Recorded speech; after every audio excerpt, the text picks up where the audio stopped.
Bien, entonces fíjense, este otro grupo es de los inhibidores directos de la trombina. ¿Sí? Cuando hablamos de los inhibidores directos de la trombina, la irudina es la primera que se ha descrito. ¿Qué es esta cosita de acá? Una sanguijuela. Una sanguijuelita. ¿Sí? Entonces, las sanguijuelitas cuando se alimentan, fijan sus ventosas y en el sitio donde se fijan empiezan a liberar un anticoagulante para que la sangre que sale se mantenga fluida, porque no se pueden alimentar de sangre coagulada, necesitan que la esté fluida. Entonces ahí es en ese análisis que han descrito la irudina y después la rivalirudina. Entonces la irudina lo que hace es inhibir directamente el sitio activo de la trombina, uniéndose al sitio de reconocimiento de sustrato. Entonces, este inhibe directamente la acción de la trombina, por eso a diferencia del anterior que no interaccionaba con el factor de coagulación, esta sí lo va a hacer de forma directa. ¿Sí? La dosis inicial, si el paciente tiene una función renal normal, es de 0.4 miligramos por kilogramo, intravenoso en bol. Y para mantenimiento le vamos a dar 0.15 miligramos por kilogramo hora en bomba de infusión y podemos mantener entre más o menos 10 días, ¿no? Dependiendo de cómo está el paciente, podemos suspender o podemos alargar un poquito más, dependiendo cómo responde. Las que son parenterales, o más bien estos fármacos son de uso parenteral, por eso usamos en bomba de infusión.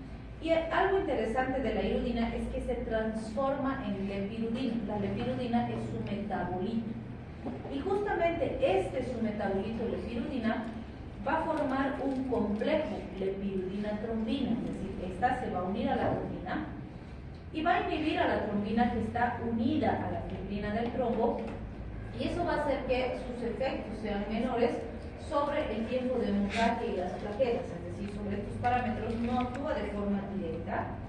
Y la vigilancia también la vamos a hacer a través del TPT. ¿Cuándo se ha usado irudina y los de su grupo? En pacientes con trombosis asociada a trombocitopenia inducida por heparina, como ya dijimos en el HIT, la irudina es una buena alternativa. Pero también en otros pacientes con riesgo de trombosis que no pueden usar una mejor alternativa que la terapia. ¿Qué efectos adversos se ha visto con esta acumulación en pacientes con insuficiencia renal? Justamente porque estos complejos de pirudina-trombina son muy grandes, son difíciles para el riñoncito procesarlos y metabolizarlos. Entonces lo que ocurre es que sobresaturan al riñón y el riñoncito ahí está trabajando y puede colapsar, y por eso es que pueden o precipitar una insuficiencia renal o descompensar a un paciente que ya tiene algún tipo de falla renal. ¿Sí? No tiene antídoto si es que el paciente se intoxica, entonces si pasara que nos excedemos en dosis, hay que dar medidas de soporte vital. ¿Sí? Se pueden desarrollar inmunoglobulinas contra los complejos. Entonces fíjense, estos complejos, aparte de que sobresaturan al riñoncito, también pueden desencadenar respuestas inmunitarias. Y cuando las inmunoglobulinas atacan los complejos de pirudina-trombina, sobrecargan más todavía la función renal, porque el riñoncito tiene que depurar más elementos. ¿Sí? Entonces lo que hay que vigilar mucho es la función renal. Otros fármacos de este grupo son el argatroban y el melagatrán. Estos se van a unir de forma directa al sitio activo de la trombina. Con esto tenemos inhibición de la formación de trombina, o perdón, de fibrina en este caso, inhibición de la activación de los factores de coagulación 5, 8 y el 13, activación de la proteína C. ¿Qué es la proteína C? Bueno, inhiben la activación de la proteína C. ¿Pero qué es la proteína C?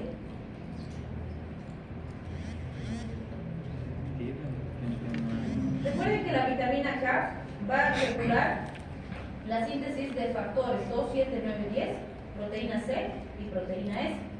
La proteína C y la proteína S son de nuestros principales anticoagulantes endógenos. ¿Sí? Entonces, estos anticoagulantes también van a inhibir la activación de la proteína C y también van a inhibir la agregación plaquetaria. ¿Sí? Bien. Estos anticoagulantes vamos a ver que cuando le damos al paciente entre 1 a 3 horas después del inicio ya van a presentar el efecto de anticoagulación, o sea, son bastante rápidos. La dosis inicial es de 2 microgramos por kilogramo minuto. Por ese tipo de dosificación ya asumimos que se usa en hospital y con bomba de infusión, podemos ajustar hasta que el TPTA esté 1.5 a 3 veces el rango basal. Entonces tiene que estar alterado, como ya dijimos antes, idealmente no pasar de 100 segundos, ¿sí? Entonces estará 80, 90 y está perfecto. Si nos pasamos de 100, alto riesgo de entubación. Se recomienda no pasarse de 10 microgramos por kilogramo minuto. Entonces fíjense, no quiere decir que en todos voy a llegar a 10. Voy a empezar con 2 y voy a ir viendo el laboratorio, ¿sí? Si con 2 consigo mi TPTA dentro de lo que estimo, está perfecto, me quedo con 2, no necesito aumentar. Pero si con 2 no es suficiente, le puedo subir a 4 y voy valorando el laboratorio, ¿sí? Le puedo subir a 6. Y donde consigo mi parámetro, si es antes del 10, perfecto. Pero si he necesitado llegar a 10, no debo pasarme de 10. Bien. Dentro de las características de este aldatroban tenemos que subida media es cortita, o sea, se elimina rápido del organismo. Vamos a usar el TPT y el INR también para su vigilancia.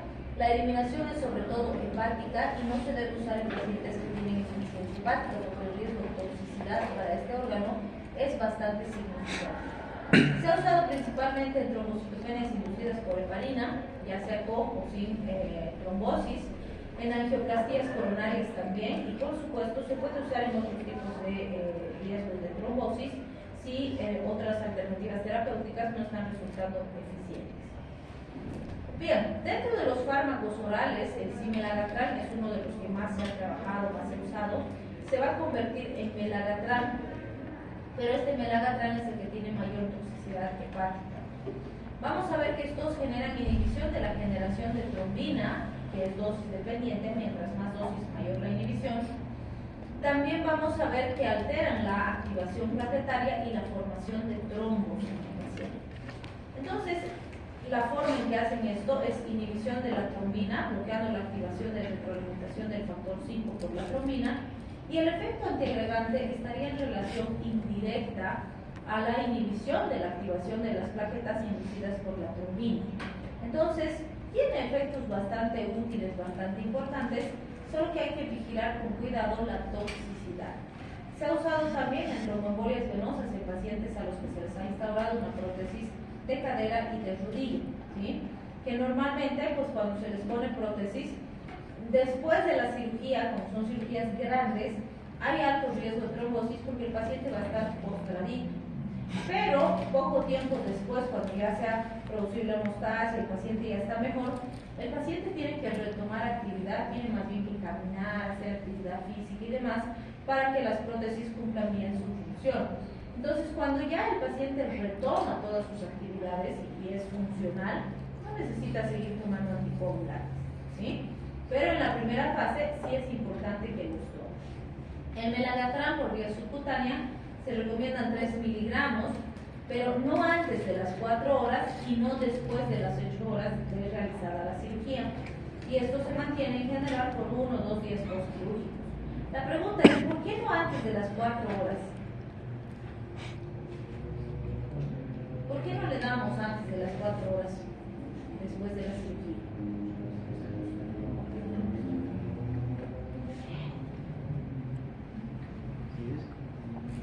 ¿Por qué? ¿Qué riesgo habrá? Hemorragias, o sea, no se olviden que son cirugías grandes, se ha cortado tejidos, se ha abierto cavidades. Entonces, si le damos muy rápido, el paciente está terminando de producir su homeostasis, su hemostasia, y va a empezar a sangrar, ¿sí? Entonces, esas 4 horas son justamente para darle chance al organismo del paciente a que la hemostasia sea efectiva, eficaz, y luego ya entramos a cuidar el riesgo de trombosis. No se recomienda después de las 8 horas porque en general se asume que después de 8 horas ya es tarde, o sea, ya nos atrasamos, ya no va a ser eficaz el tratamiento, porque probablemente ya se ha producido una trombosis, ¿sí? Y bueno, en el caso del cimelagatrán, por vía oral, se recomienda 24 miligramos cada 12 horas y en general mantener entre 8 a 10 días, 11 días en el paciente. Esto puede depender del tipo de intervención que se ha realizado. Entonces, vean, normalmente cuando la causa va a desaparecer, como en el caso de estas cirugías, Va a ser periodos cortos de tiempo nomás que les vamos a dar los fármacos y después pues ya el paciente retoma sus actividades y él solito disminuye los riesgos, ¿no? Que no es lo mismo un paciente que tiene una cardiopatía, que tiene insuficiencia cardíaca, algún problema que no va a desaparecer en el tiempo. Bien, tenemos también al dabigatran, que no requiere vigilancia sistémica según la literatura, porque su farmacocinética y su biodisponibilidad son sumamente predecibles, ¿sí? Entonces, el libro nos dice, el caso nos dice así, el dabigatran no requiere vigilancia sistémica. Yo les digo a ustedes, vigilen, siempre vigilen. Pónganse en el caso, hasta cuando le damos ácido acetil salicílico al paciente, lo tenemos que vigilar, porque el riesgo siempre existe. Entonces, el hecho de que su farmacocinética y su biodisponibilidad sean muy predecibles y la probabilidad de complicaciones sea muy bajita, no quiere decir que no existe. Por lo tanto, no es apropiado decir que no requiere vigilancia. Podemos decir que la vigilancia que requiere es menor, pero no sin vigilancia, ¿sí? Bien. ¿Cuándo usamos en tromboembolias venosas en pacientes a los que se les ha instaurado una prótesis de cadera o una prótesis de rodilla? ¿Cómo son las dosis? Tenemos comprimidos de 75 miligramos y de 110 miligramos. Lo habitual es usar 2 comprimidos. Entonces, si le doy 2 de 75, le voy a dar 150. Y si le doy 2 de 110, le voy a dar 220. Cualquiera de estas está bien, cada 24 horas, depende mucho de la tolerancia del paciente. Y si su función renal está alterada o tiene más de 75 años, mejor dar dosis más bajitas o en su caso considerar otra alternativa terapéutica. Bien, este lo hemos introducido, que no está en el CATSU, es inhibidor directo del factor 10 activado, es el rivaroxaban, más conocido como Xarelto, ¿sí? Este fármaco lo hemos introducido porque en pandemia nos ha servido muchísimo. ¿Aló?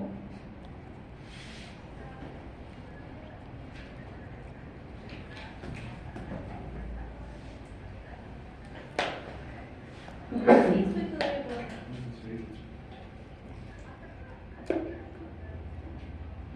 Voy a estar unos 15, 20 minutitos más.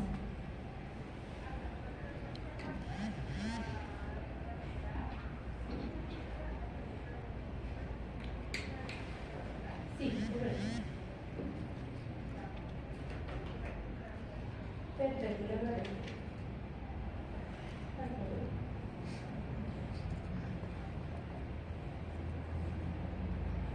Ya, entonces, como les decía, esta ha sido una gran alternativa cuando hemos estado en pandemia, porque cuando no había en ningún rincón del país enoxaparina y no llegaba y la gente desesperada por conseguir, pues teníamos rivaroxaban, que son tabletitas para administración por vía oral, son muy eficaces, 10 miligramitos, o sea, una tabletita por día se necesita usar, y nos dan muy buenos resultados. Entonces han sido un sustituto bastante útil. ¿Qué es lo que hace este rivaroxaban, o Xarelto, que es un nombre comercial? Va a inhibir directamente el factor 10 activado, ¿sí? También interrumpe la vía intrínseca y extrínseca, considerando que el factor 10 es el inicio de la vía común. Inhibe la formación de trombina y la formación de trombos, pero no inhibe la trombina y no se han demostrado efectos sobre las plaquetas. Es decir, va a inhibir la formación de la trombina, pero no tiene una acción directa en la trombina que ya se ha sintetizado, que ya está lista, ¿sí? A eso se refiere. Pero por todas esas características es un excelente anticoagulante, nos va a dar muy buenos resultados. Se ha usado en tromboembolias venosas en pacientes que se les ha instalado prótesis de cadera, prótesis de rodilla, y en prevención de ictus o de ACVs en pacientes con fibrilación o con riesgos trombóticos. Entonces, es una gran alternativa terapéutica, ¿no? Se recomienda entre 6 a 10 horas después de la intervención quirúrgica, siempre que ya se haya establecido correctamente la hemostasia. Entonces, también se puede usar en pacientes que han sido sometidos a cirugías grandes en las que necesitamos ese efecto antitromboso, ¿sí? Bien, aquí vamos a parar. Vamos a ver mañana los cumarínicos del grupo la warfarina, que son uno de los grupos más importantes. que deben manejar. ¿Alguna duda, pregunta?